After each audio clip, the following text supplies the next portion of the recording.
नमस्कार। स्वागत है आप सभी का सुनो कहानी में। आज से हम शुरू करने जा रहे हैं आप सभी की रिक्वेस्ट पर प्रेमचंद जी का लिखा गया उपन्यास निर्मला। इसे आप सुन रहे हैं मेरी यानी मृत्युंजय मिश्रा की आवाज में। तो चलिए सुनते हैं। भाग 1। यों तो बाबू उदय भानुलाल के परिवार में 20 ही प्राणी थे। कोई ममेरा भाई था, कोई फुफेरा, कोई भांजा था तो कोई भतीजा। लेकिन यहां हमें उनसे कोई प्रयोजन नहीं। वो अच्छे वकील थे, लक्ष्मी प्रसन्न थी और कुटुंब के दरिद्र प्राणियों को आश्रय देना उनका कर्तव्य ही था। हमारा संबंध तो केवल उनकी दोनों कन्याओं से है, जिनमें बड़ी का नाम निर्मला और छोटी का कृष्णा था। अभी कल दोनों साथ साथ गुड़िया खेलती थी। निर्मला का 15वां साल था और कृष्णा का 10वां। फिर भी उनके स्वभाव में कोई विशेष अंतर न था। दोनों चंचल, खिलाड़िन और सैर तमाशे पर जान देती थी। दोनों गुड़ियों का धूमधाम से ब्याह करती थी। सदा काम से जी चुराती थी। मां पुकारती रहती थी, पर दोनों कोठे पर छिपी बैठी रहती थी कि न जाने किस काम के लिए बुलाती है। दोनों की दोनों अपने भाइयों से लड़ती थी, नौकरों को डांटती थी और बाजे की आवाज सुनते ही द्वार पर आकर खड़ी हो जाती थी। पर आज एकाएक एक ऐसी बात हो गई है जिसने बड़ी को बड़ी और छोटी को छोटी बना दिया है। कृष्णा वही है, पर निर्मला बड़ी गंभीर, एकांत प्रिय और लज्जाशील हो गई है। इधर महीनों से बाबू उदय भानुलाल निर्मला के विवाह की बातचीत कर रहे थे। आज उनकी मेहनत ठिकाने लगी है। बाबू भालचंद्र सिन्हा के ज्येष्ठ पुत्र भुवन मोहन सिन्हा से बात पक्की हो गई है। वर के पिता ने तो कह दिया है कि आपकी खुशी है कि दहेज दे या न दे, मुझे उसकी कोई परवाह नहीं। मगर हां, बारात में जो लोग जाएं उनका आदर सत्कार अच्छी तरह होना चाहिए, जिसमें मेरी और आपकी जग हंसाई न हो। बाबू उदय भानुलाल थे तो वकील, पर संचय करना न जानते थे। दहेज उनके सामने कठिन समस्या थी। उनका अनुमान था कि हाथ रोकने पर भी 20,000 से कम खर्च न होगा। यह आश्वासन पाकर वे खुशी के मारे फूले न समाये। इसकी सूचना ने अज्ञान बालिका को मुंह ढांप कर एक कोने में बिठा रखा है। उसके हृदय में एक विचित्र शंका समा गई है। रोम रोम में एक अज्ञात भय का संचार हो गया है। न जाने क्या होगा। उसके मन में वे उमंगे नहीं हैं जो युवतियों की आंखों में तिरछी चितवन बनकर, ओठों पर मधुर हास्य बनकर और अंगों में लास्य बनकर प्रकट होती है। नहीं, वहां अभिलाषाएं नहीं हैं। वहां केवल शंकाएं, चिंताएं और भीरू कल्पनाएं हैं। यौवन का अभी तक पूर्ण प्रकाश नहीं हुआ है। कृष्णा कुछ कुछ जानती है, कुछ कुछ नहीं जानती। जानती है कि बहन को अच्छे अच्छे गहने मिलेंगे, द्वार पर बाजे बजेंगे, मेहमान आएंगे, नाच होगा। ये जानकर प्रसन्न है और ये भी जानती है कि बहन सबके गले मिलकर रोएगी, यहां से रो धोकर विदा हो जाएगी। मैं अकेली रह जाऊंगी, ये जानकर दुखी है। पर ये नहीं जानती कि ये किस लिए हो रहा है। माताजी और पिताजी क्यों बहन को इस घर से निकालने को इतने उत्सुक हो रहे हैं। बहन ने तो किसी को कुछ नहीं कहा, किसी से लड़ाई नहीं की। क्या इसी तरह एक दिन मुझे भी ये लोग निकाल देंगे? मैं भी इसी तरह कोने में बैठकर रोऊंगी क्या? और किसी को मुझ पर दया ना आएगी? इसलिए वो भयभीत भी है। संध्या का समय था। निर्मला छत पर जाकर अकेली बैठी आकाश की ओर तृषित नेत्रों से ताक रही थी। ऐसा मन होता था कि पंख होते तो वो उड़ जाती और इन सारे झंझटों से छूट जाती। इस समय बहुधा दोनों बहनें कहीं सैर करने जाया करती थीं। बग्घी खाली न होती तो बगीचे में ही टहला करती। इसीलिए कृष्णा उसे खोजती फिरती थी।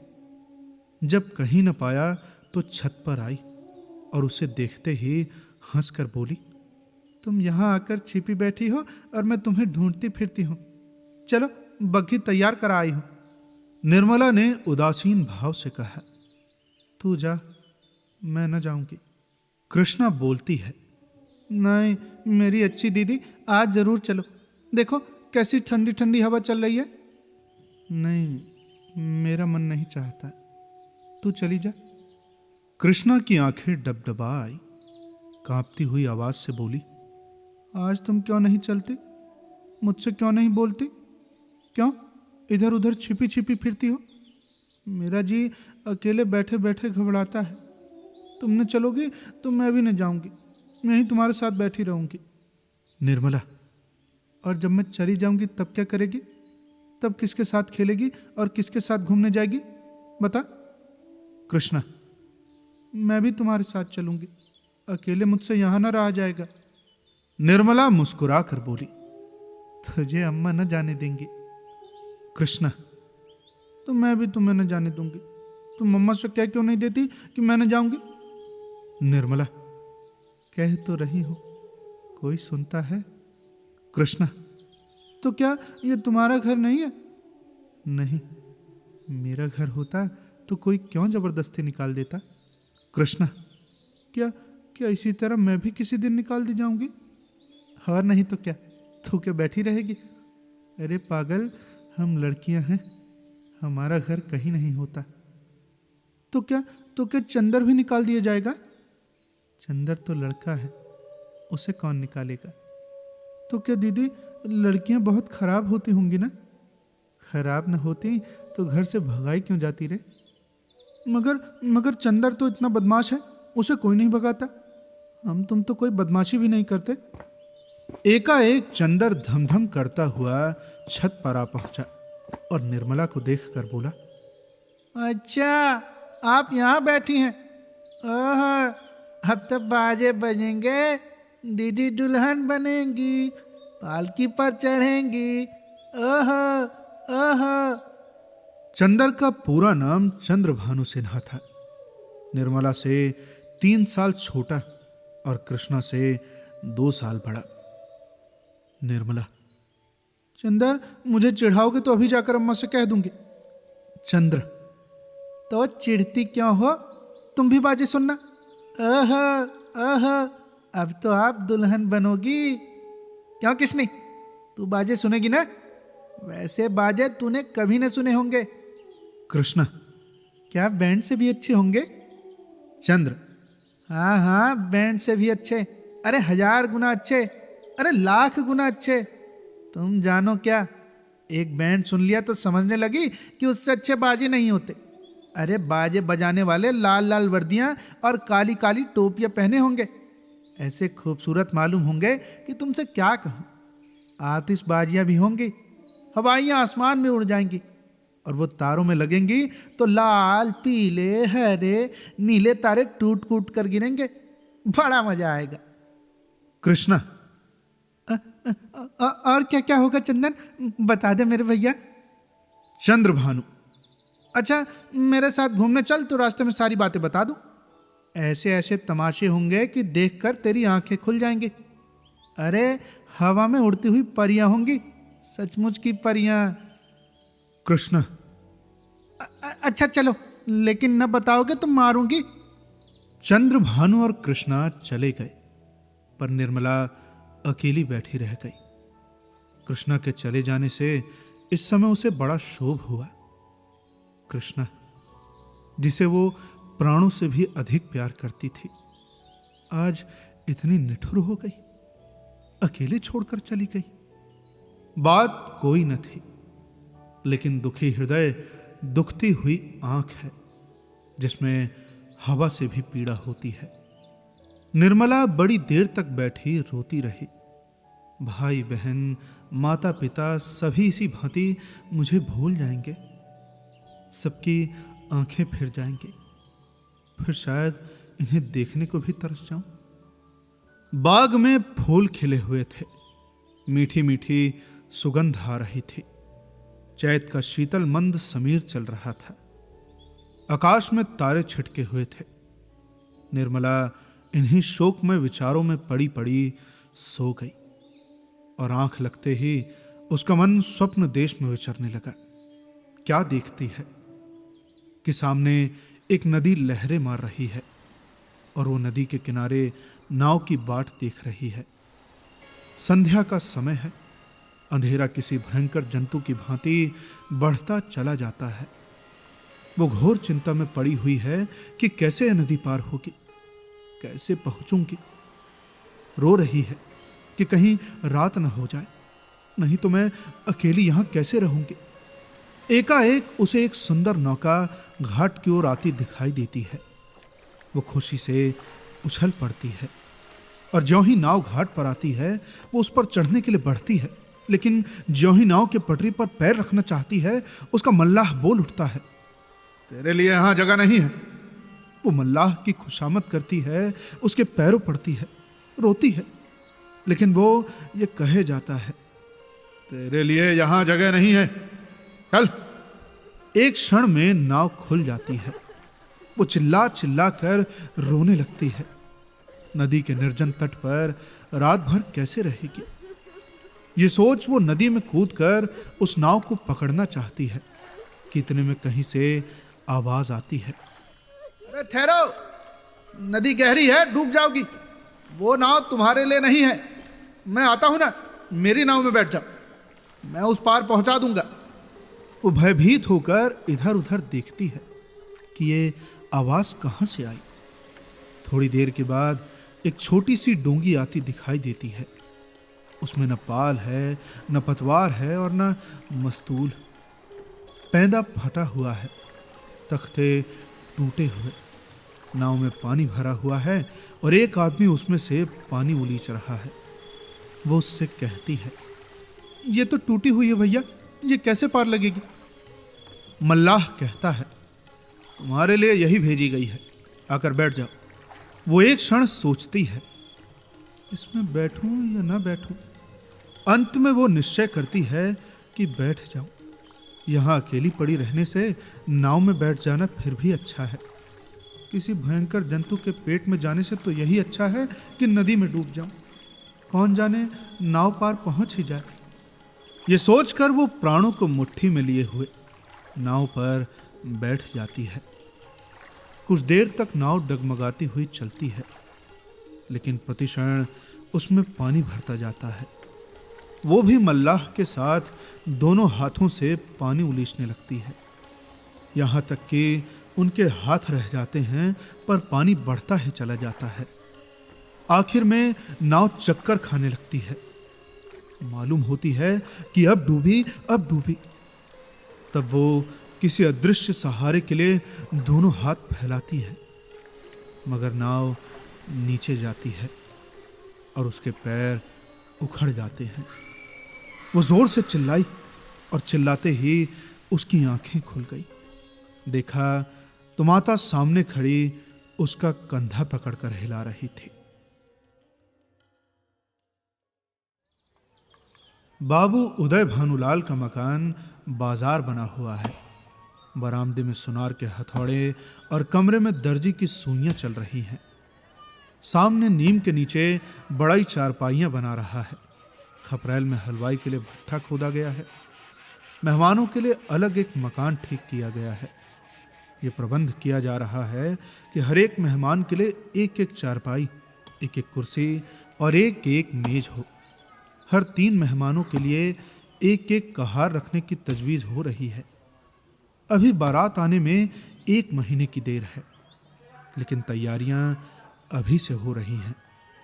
बारातियों का ऐसा सत्कार किया जाए कि किसी को जबान हिलाने का मौका न मिले। वे लोग भी याद करें कि किसी के यहां बारात में गए थे। पूरा मकान बर्तनों से भरा हुआ है। चाय के सेट हैं, नाश्ते की तश्तरियां, थाल, लोटे, गिलास आदि आदि। जो लोग नित्य खाट पर पड़े हुक्का पीते रहते थे, बड़ी तत्परता से काम में लगे हुए हैं। अपनी उपयोगिता सिद्ध करने का ऐसा अच्छा अवसर उन्हें फिर बहुत दिनों के बाद मिलेगा। जहां एक आदमी को जाना होता है वहां 5 दौड़ते हैं। काम कम होता है, हुल्लड़ अधिक। जरा जरा सी बात पर घंटों तर्क वितर्क होता है और अंत में वकील साहब को आकर निर्णय करना पड़ता है। एक कहता है यह घी खराब है, तो दूसरा कहता है अरे इससे अच्छा बाजार में मिल जाए तो टांग की राह से निकल जाऊं। तो तीसरा कहता है हाँ, अरे इसमें तो ही काटी है। चौथा कहता है अरे तुम्हारी नाक ही सड़ गई है। अरे भैया तुम क्या जानो घी किसे कहते हैं, जब से यहाँ आए हो तो घी मिलने लगा है, नहीं तो घी के दर्शन भी ना होते थे। इस पर तकरार बढ़ जाती है और वकील साहब को झगड़ा चुकाना पड़ता है। रात के 9 बजे थे। उदय भानुलाल अंदर बैठे हुए खर्च का तखमीना लगा रहे थे। वो प्रायः रोज ही तखमीना लगाते थे, पर रोज ही उसमें कुछ न कुछ परिवर्तन करना पड़ता था। सामने कल्याणी भौहें सिकोड़े हुए खड़ी थी। बाबू साहब ने बड़ी देर के बाद सिर उठाया और बोले 10,000 से कम तो नहीं होता, बल्कि शायद हो सकता है कि और बढ़ जाए। कल्याणी कहती है अरे भैया 10 दिन में 5 से 10,000 हुए, लगता है 1 महीने में तो शायद 1 लाख की नौबत आ जाएगी। उदय भानुलाल तो क्या करूं, जग हंसाई भी तो अच्छी नहीं लगती। कोई शिकायत हुई तो लोग कहेंगे नाम बड़े और दर्शन छोटे, और फिर जब वो मुझसे दहेज का 1 पाई नहीं लेते तो मेरा भी कर्तव्य है भाई कि मेहमानों के आदर सत्कार में कोई बात उठा न रखूं। तुम भी गजब बात करते हो। अरे जब से ब्रह्मा ने सृष्टि रची है तब से आज तक कभी बारातियों को कोई प्रसन्न नहीं रख सका। उन्हें दोष निकालने और निंदा करने का कोई न कोई अवसर तो मिल ही जाता है। जिसे अपने घर सूखी रोटियां भी मैसर नहीं, वो भी बारात में जाकर तानाशाह बन बैठता है। तेल खुशबूदार नहीं, साबुन टके शेर का जाने कहाँ से बटोर लाए। कहार बात नहीं सुनते, लालटेनें धुआं देती हैं, कुर्सियों में खटमल है, चारपाई ढीली है, जनमासे की जगह हवादार नहीं। ऐसी ऐसी हजारों शिकायतें होती रहती हैं। भला उन्हें आप कहाँ तक रोकिएगा? और अगर ये मौका न मिला तो और कोई ऐप निकाल जाएंगे। भाई ये तेल तो रंडियों के लगाने लायक है, हमें तो सादा तेल चाहिए। जनाब ने तो फलाना साबुन ही नहीं भेजा। अपनी अमीरी की शान दिखाई है, मानो हमने साबुन नहीं देखा। यह कहा नहीं अमरूठ है, जब देखिए सिर पर सवार। अरे भैया कैसी लालटेन भेजी है, आंखें चमकने लगती हैं। अगर 10-5 दिन इस रोशनी में बैठना पड़ जाए तो आंखें फूट जाएं। और जनवासे क्या है, अभागे का भाग्य है, जिस पर चारों तरफ से धोखे आते रहते हैं। मैं तो फिर यही कहूंगी कि बारातियों के नखरों का विचार ही छोड़ दो। तो आखिर तुम मुझे क्या करने को कहती हो? कह तो रही हूं, पक्का इरादा कर लो कि 5,000 से अधिक खर्च न करूंगा। घर में तो टका है नहीं, कर्ज का ही भरोसा ठहरा। तो इतना कर्ज क्यों ले कि जिंदगी में अदा ना हो? आखिर मेरे और बच्चे भी तो हैं, उनके लिए भी तो कुछ चाहिए। अरे तो आज मैं मारा जाता हूं क्या? जीने मरने का हाल तो कोई नहीं जानता। वाह, तो तुम बैठी यही मनाया करती हो क्या? देखो इसमें बिगड़ने की तो कोई बात ही नहीं है। मरना एक दिन सभी को है, कोई यहां अमर होकर थोड़े ही आया है। आंखें बंद कर लेने से तो होने वाली बात ना टलेगी। रोज आंखों देखती हूं, बाप का देहांत हो जाता है तो उसके बच्चे गली गली ठोकरे खाते फिरते हैं। भला आदमी ऐसा काम ही क्यों करे?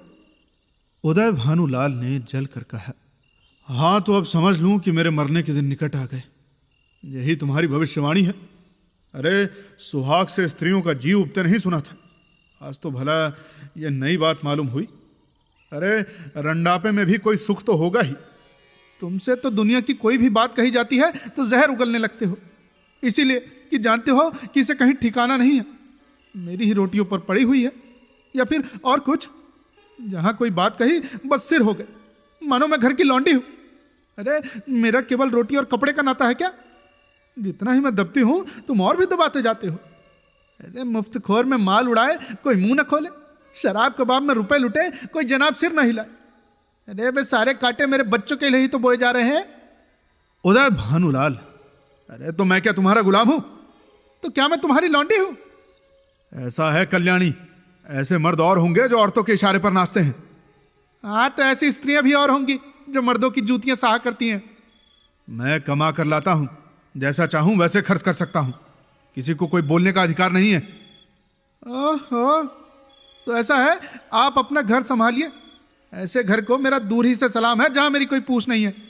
अरे घर में जितना तुम्हारा अधिकार है उतना ही मेरा भी, इससे जौ भर भी कम नहीं है। अगर तुम अपने मन के राजा हो तो मैं भी अपने मन की रानी हूं। तुम्हारा घर तुम्हें मुबारक रहे। मेरे लिए पेट की रोटियों की कमी नहीं। तुम्हारे बच्चे हैं, मारो या जिलाओ, न आंखों से देखूंगी न पीड़ा होगी। आंखें फूटी पीर गई। अरे तुम क्या समझती हो कि तुम न संभालोगी तो मेरा घर नहीं संभलेगा? मैं अकेले ऐसे ऐसे 10 घर संभाल सकता हूं। हाँ, कौन? अगर आज के महीनों दिन मिट्टी में न मिल जाए तो कहना कोई कहती थी। ये कहते कहते कल्याणी का चेहरा तमतमा उठा। वो झमक कर उठी और कमरे के द्वार की ओर चली। वकील साहब मुकदमे में तो खूब मीन मेख निकालते थे, लेकिन स्त्रियों के स्वभाव का उन्हें कुछ यों ही सा ज्ञान था। यही एक ऐसी विद्या है जिसमें आदमी बूढ़ा होने पर भी कोरा रह जाता है। अगर वे अब भी नरम पड़ जाते और कल्याणी का हाथ पकड़कर बिठा लेते तो शायद वो रुक जाती, लेकिन आपसे तो ये हो न सका। उल्टे चलते चलते एक और चरका दिया। बोला, अरे हाँ हाँ, मैके का घमंड होगा। कल्याणी ने द्वार पर रुककर पति की ओर लाल लाल नेत्रों से देखा और बिफर कर बोली, अरे मैके वाले मेरे तकदीर के साथी नहीं है, और न मैं इतनी नीच हूं कि उनकी रोटियों पर जा पड़ूं। तब कहां जा रही हो? अरे तुम ये पूछने वाले कौन होते हो? अरे ईश्वर की सृष्टि में असंख्य प्राणियों के लिए जगह है, क्या मेरे लिए जगह नहीं है? यह कहकर कल्याणी कमरे के बाहर निकल गई। आंगन में आकर उसने एक बार आकाश की ओर देखा, मानो तारागण को साक्षी दे रही है कि मैं इस घर से कितनी निर्दयता से निकाली जा रही हूं। रात के 11 बज गए थे। घर में सन्नाटा छा गया था।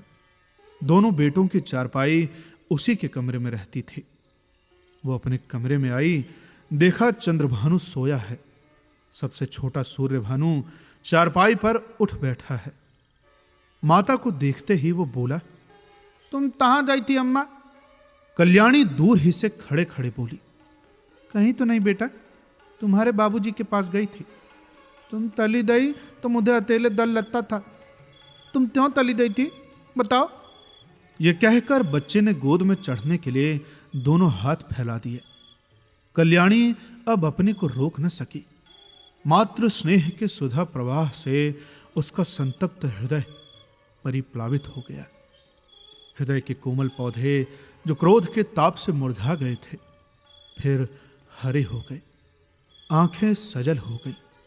उसने बच्चे को गोद में उठा लिया और छाती से लगाकर बोली, तो तुमने पुकार लिया होता बेटा?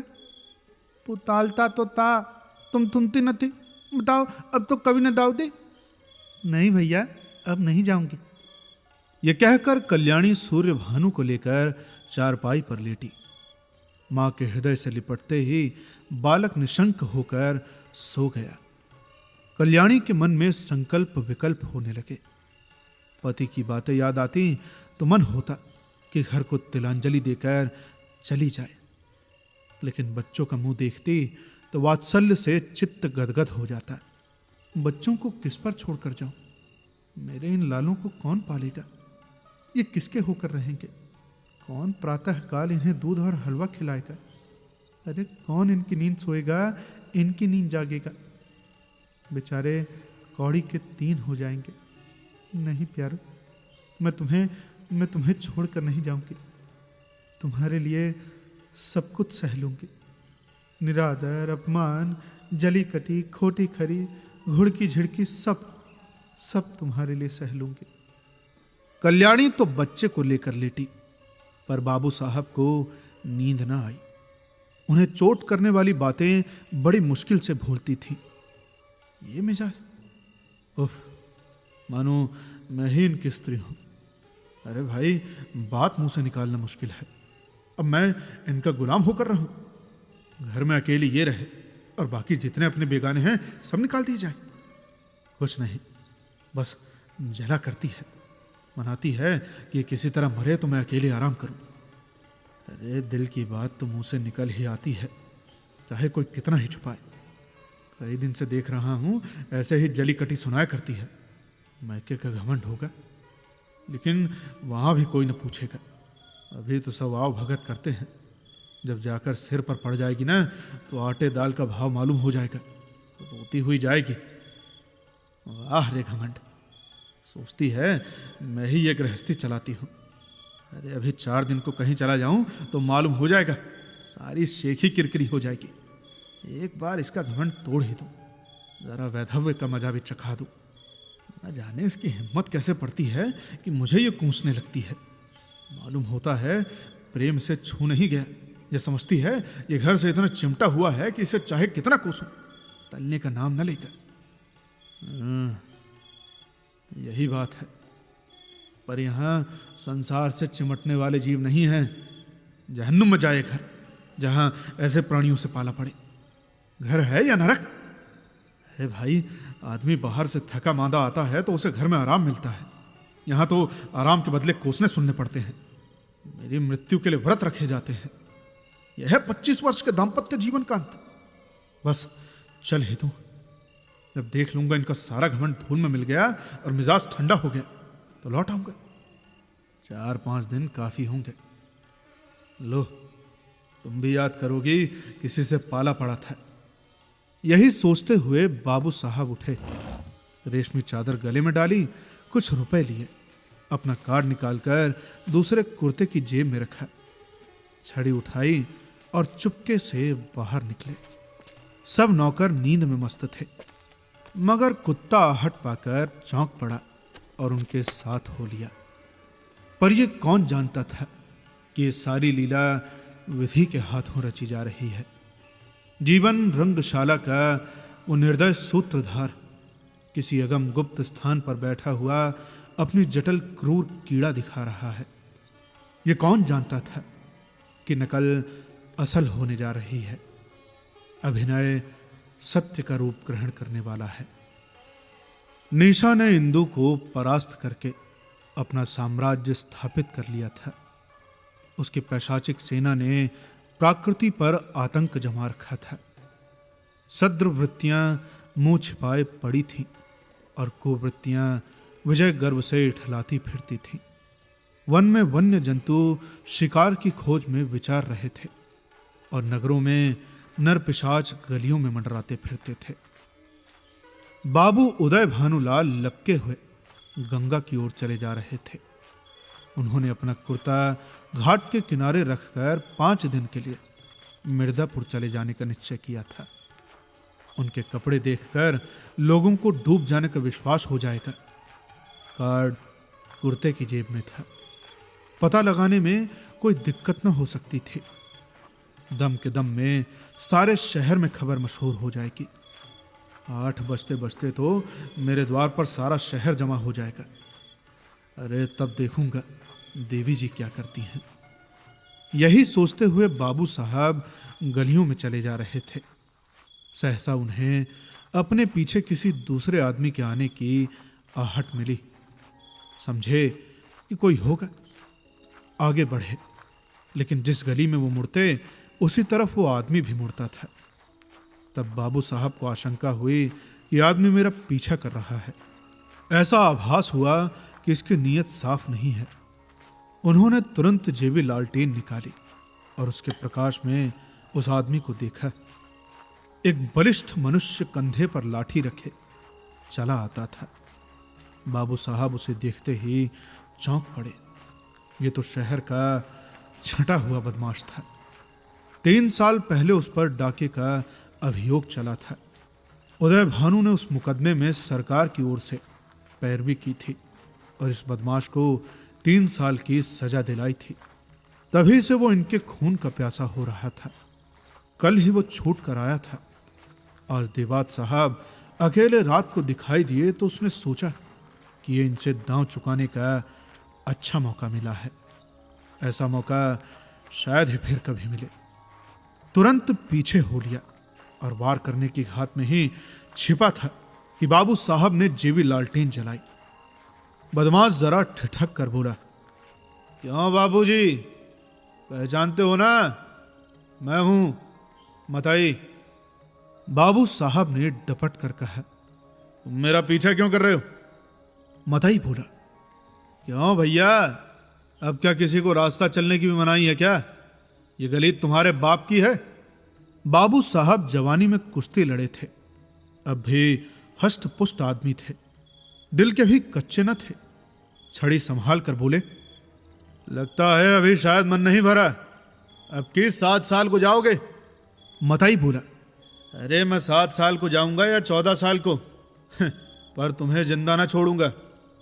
हाँ, अगर तुम मेरे पैरों पर गिरकर कसम खाओ कि अब किसी को सजा ना कराऊंगा तो शायद छोड़ दूं। बोलो, मंजूर है? उदय भानु। अरे तेरी शामत आई है और कुछ नहीं। शामत मेरी नहीं आई, तुम्हारी आई है। बोलो, खाते हो कसम कि नहीं? एक।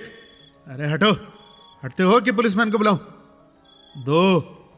उदय भानु थोड़ा गरज कर। अरे हट जा बादशाह सामने से। मताई। 3। मुंह से 3 शब्द निकालते ही बाबू साहब के सिर पर लाठी का एक ऐसा तुला हाथ पड़ा कि वो अचेत होकर जमीन पर गिर पड़े। मुंह से केवल इतना ही निकला, आए, मार डाला। मताई ने समीप आकर देखा तो सिर फट गया था और खून की धार निकल रही थी। नाड़ी का कहीं पता न था। समझ गया कि काम तमाम हो गया। उसने कलाई से सोने की घड़ी खोल ली, कुर्ते से सोने के बटन निकाल लिए, उंगली से अंगूठी उतारी और अपनी राह चला गया, मानो कुछ हुआ ही नहीं। हां, इतनी दया जरूर की कि लाश रास्ते से घसीट कर किनारे डाल दी। हाय, बेचारे क्या सोचकर चले थे और क्या हो गया। जीवन, तुमसे ज्यादा आसार भी दुनिया में कोई वस्तु है क्या? वो उस दीपक की भांति ही क्षण भंगुर नहीं है जो हवा के एक झोंके से बुझ जाता है। पानी के एक बुलबुले को देखते हो, लेकिन उसे टूटते भी कुछ देर लगती है। जीवन में उतना सार भी नहीं। सांस का भरोसा ही क्या है? और इसी नश्वरता पर हम अभिलाषाओं के कितने विशाल भवन बनाते हैं। नहीं जानते कि नीचे जाने वाली सांस ऊपर भी आएगी या नहीं, पर सोचते इतने दूर की हैं कि मानो हम अमर हों। अब कहानी में आगे क्या होता है, ये जानने के लिए जुड़े रहिए सुनो कहानी के साथ। और अगर कहानी अच्छी लगी हो तो शेयर करें अपने दोस्तों और फैमिली के साथ। सब्सक्राइब करें हमारे चैनल को, फॉलो करें हमारे फेसबुक पेज और इंस्टाग्राम पेज को, ताकि आगे कोई भी जानकारी हो तो हम आपको उसी पे दे सके। मिलते हैं आपसे अगले भाग में। तब तक के लिए सुनते रहिए सुनो कहानी की अन्य कहानियां। धन्यवाद।